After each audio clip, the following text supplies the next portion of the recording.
Yes, ladies and gentlemen, the property market definitely goes in cycles, and cycles they definitely are.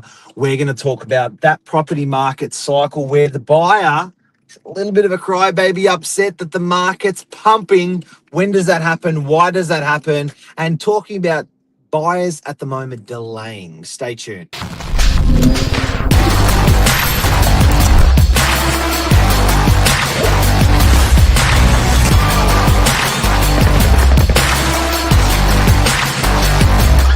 I'm the ringleader, so listen up.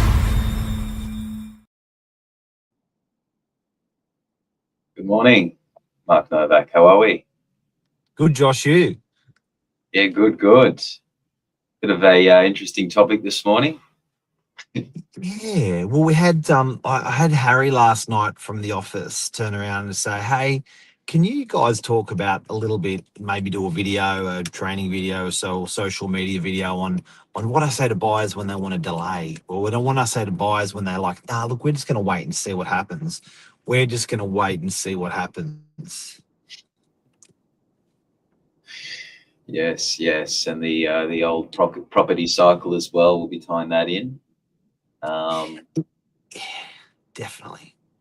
Yeah, and then guys, the property cycle. There's 5 stages of the property cycle. So you've got a recovery, an expansion, a peak, a downturn, and a trough. Now, obviously, a recovery phase is prices have stabilized and on the rise, transactions are increasing. Expansion, prices are rising over a period of time more so than contracting. Peak is when obviously prices are consistently rising over a period of time. What we then next were a downturn. So that's when your transactions in volume will fall. Because there's that price isn't being achieved for the vendor, so they're either withdrawing it from the market, most likely in a Sydney market, than they would be selling it at a cheaper rate. That's what we're probably seeing at the moment across the board. And then you've got a trough where essentially there hasn't had that stabilization fade. There hasn't been the confidence entered back into the market where people are confident to go out and purchase, increasing volumes of sales. And pricing. So that's a trough there, your 5 cycles. And Mark, you want to bring it in to see how, I mean, how long has this been going for, the property cycle? It's hundreds of years? Oh, Would you say? yeah, about 1,000, maybe 2,000 years from memory. Wow. And it's a very interesting point. Yeah, well, you know what? It's paralysis by analysis. So I don't know about you, but I don't know about most people out there, but when you think about it, it's paralyzing. Do you really, and seriously, do you really consider the I'm going to buy in that cycle, let's wait for 6 years. I'm going to buy in that cycle, let's wait 8.5 years. I'm going to buy in that cycle by 2.5 years. The cycle is a little bit irrelevant because you just need, want, have to buy that property, shelter, family, investment, super, whatever now. And then it's like, now let's paralyze the whole thing. So, and it's honestly like a goldfish. You know, it's like Dora. You watch Dora? No, I don't watch Dora. No kids yet. You never watched it? I know I didn't, but I know Dora. Have little cousins, so familiar with Dora the Explorer. Mate, you missed out. So Dora comes to the front of the fishbowl and says, "Hey, what's your name?" "No, I'm Josh." And then she goes around the fishbowl and goes, "Hey, what's your name?" You go, "I'm Josh." She goes around the fishbowl, "Hey, what's your name?" "I'm Josh." And, you know, there is literally buyers in the marketplace like, you know what, we'll wait. It's like, wait for what? And it's like, well, you know, there's the war, there's petrol prices, and but you've got finance approved. Yes, I do. And you can afford it. Yes, I can, but we'll wait. And they go around the fishbowl, come back 3 years later. "Hi, I'm Dora." "Hi, yeah. You know, do you want to? Oh, look, I think I might wait because why and why, and then you go through the whole thing, and then so I think the last time there was this coming back to the front of the fishbowl was COVID, and it was terrible. It was terrifying, and you didn't buy. So then the market just went boom, boom, boom, boom, boom, boom, boom, and now here we are again. And it's like, nah, look, I really shouldn't buy. I should wait. And it's like full circle, something else. And the market, I can guarantee, in the future, boom, boom, boom, boom, boom, goes the market, and then you there again. Exactly right. And like one thing I want to really push is the fact that the most extensive analysis on researchers, statistics done in any field take a collective data over a span of time. They never, circle in on a period. Generally, they'll take all the data points in. So they'll take in that 1,000 years, for example, of the property cycle, and they'll make their analysis based on a long history. So, you sort of forget that when it comes to property cycle. Same analogy, holds here. Exactly how you said, through COVID, other past experiences or major events, cycle seems to have always done the same. You've got that uncertainty period, probably that downturn or trough. Restrictions are done with COVID. Boom, we're back to where things are, and even further ahead. Big news again this morning with this Iran war. The UAE is actually voted to opt out of OPEC. Guys, OPEC is a group amongst 80% of the world's reserves of oil. So them leaving OPEC is probably a sign of, their idea in the future or next year is actually to increase the amount of barrels they're producing from 3.4 million to 5 million per day. And what that means is a large supply entering the world market, which would then bring prices down. So, these are the sorts of changing points after conflict where, we've seen $3 a litre for diesel.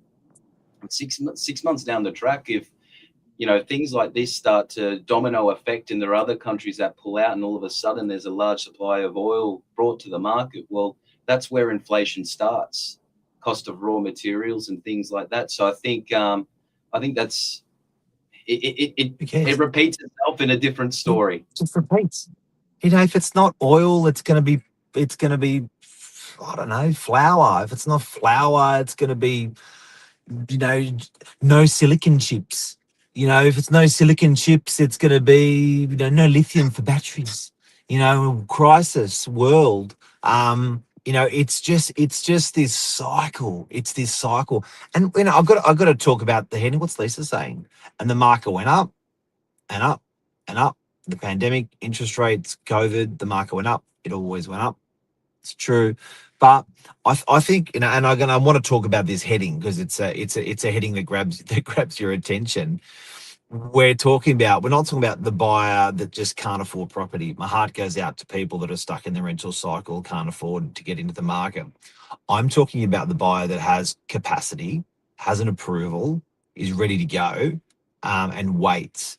And then we talk to them. They say, "Can you keep an eye for property for us?" And then we ring them and they say, "Yeah, we're going to wait a bit longer." And then we ring them again. We're going to wait a bit longer. We're going to wait. And it goes on for years because they're waiting for a good time. And when it's a good time, they're like, "Oh my God, the prices are too high." And it's like,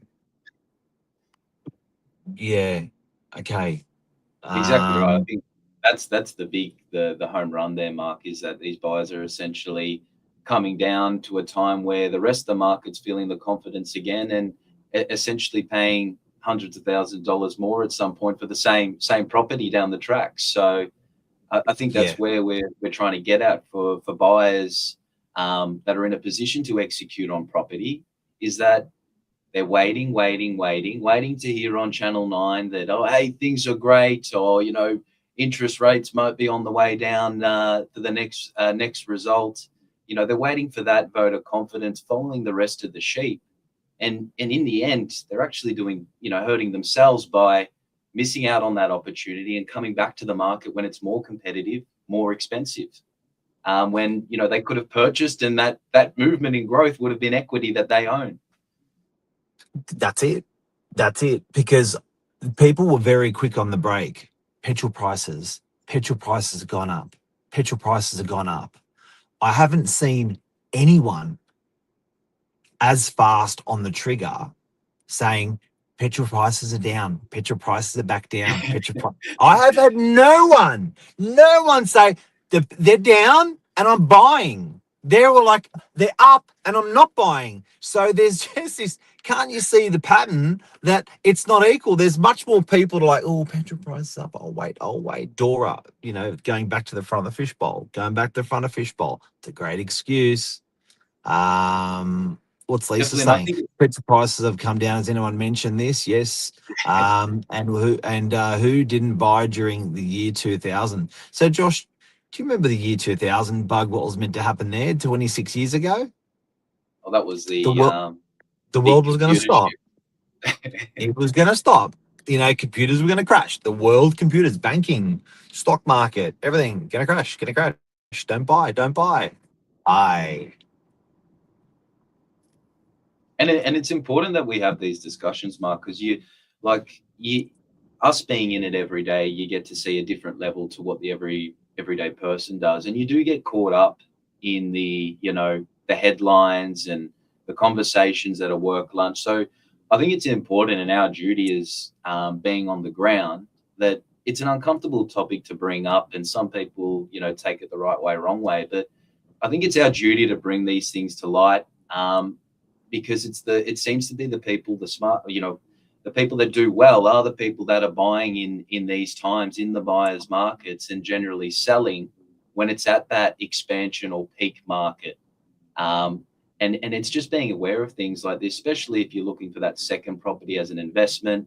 If you are wanting to take into consideration timing on that, it's good to be educated on this stuff, because like you said, it continues to repeat itself. It's something that a system that can be taken advantage of. But it's also, one of your biggest investments in your life, buying a property, and you want to know what's going on with your biggest investment. So I think it's important that we talk about these things, because it tends to get buried underneath the headlines of the doom and gloom. And that's okay if you've got capacity. And I'm talking about people, again, that have got capacity to buy, not having a go at people that don't have capacity. I'm saying people have got capacity to go, okay, I'm going to wait. It's like an animal kingdom. You are going to, the animal that actually naturally hunts, it's always hunting. It doesn't care about the weather. You know what I mean? It's got to survive. And then you've got the animal that's like, puts its head above and ducks, You know what I mean? There's the different animals. I get that. But what I'm saying is we do have a choice here, and I think that when everyone's zigging and zagging, and when everyone zigs, I don't mind zagging. And at the moment, we're seeing people saying, "I'm just going to wait," and they're going to pay more in the future, guaranteed. And if that's a conscious decision, completely get it. But make sure you're just not following the news to base your emotions on, "No, I'm not going to buy it." Exactly right. Good way to finish it. Definitely. Mr. Economist, what are your notes before you go? What do you want to say? My notes before. Yeah, in summary, buyers, you've got the ability to buy. This is a buyer's market. I do believe it's your probably market.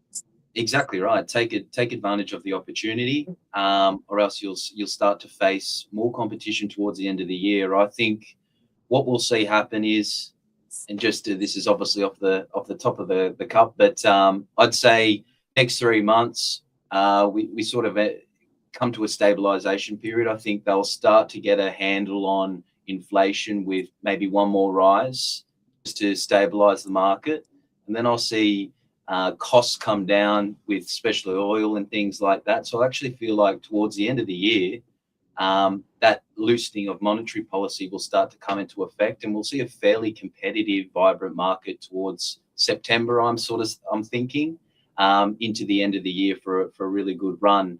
That's my take on it. And if you're a buyer in the market in the next 2 months, 3 months, 6 months, 12 months. This is your window of opportunity to make money. How you make money in real estate is buying well. Some of the